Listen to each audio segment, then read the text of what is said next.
আজকের ভিডিও থাকছে টাকি মাছ দিয়ে লাউ ঘাটি। এই সুস্বাদু এই রেসিপি দেখতে পুরো ভিডিওর সাথেই থাকুন। আমাদের আঞ্চলিক ভাষায় এই মাছটাকে আমরা টাকি মাছ বলি। আপনারা কে কী নামে চেনেন অবশ্যই কিন্তু কমেন্টে জানিয়ে দেবেন। তাজা তাজা মাছ। এবার আমি মাছটা সুন্দর করে কেটে ধুয়ে পরিষ্কার করে নিয়েছি।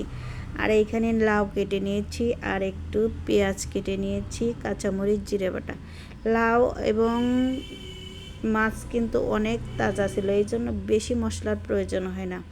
লাউয়ের তরকারি এখন রান্নার জন্য আমি এখানে প্যানে তেল দিয়েছি রসুন আর পেঁয়াজটা সুন্দর করে একটু ভেজে নেব।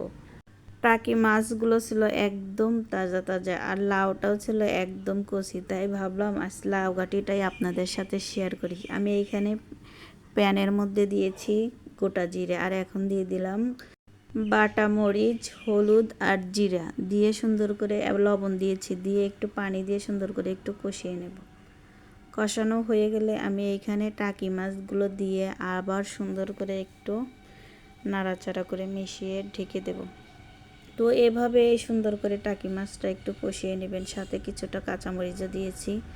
এইভাবে নাড়াচাড়া করে কষিয়ে নেব, আর মাছটা সুন্দর করে আগে একটু কষিয়ে নেব।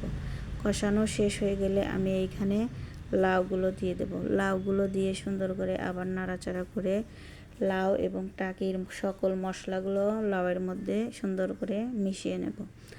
এভাবেই আমরা অনেক সময় রান্না করি। আর লাউ টাকি মাছের মধ্যে অতটাও কাটা থাকে না, লাউ দিয়ে এরকম করে রান্না করলে অনেকটাই মজা লাগে।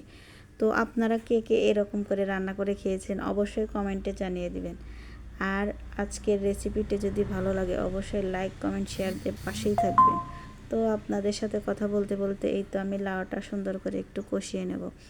লাউটা কষাতে কষাতে দেখতেই পাচ্ছেন লাউয়ের মধ্যে অনেকটাই পানি ছেড়ে দিয়েছে। লাউ কষানো কিন্তু এরকম পানি ছেড়ে দিবে, তারপরে আরও একটু কষিয়ে নেব। লাউটা যেহেতু আমি একটু মোটা করে কেটেছি, এরপর আমি এখানে একটু ঝোল অ্যাড করে দেব। লাউয়ের মধ্যে এমনিতেই পানি ওঠে, তার মধ্যে আবার লাউগুলো অনেক কচি, এই জন্য আমি খুব বেশি একটা ঝোল দেব না, অল্প একটু ঝোল দিয়ে সুন্দর করে আবার নাড়াচাড়া করে ঢেকে দিয়ে এই তো আবার নাড়াচাড়া করে টাকি মাছগুলো একটু হালকা করে থেতো করে ভেঙে দেব।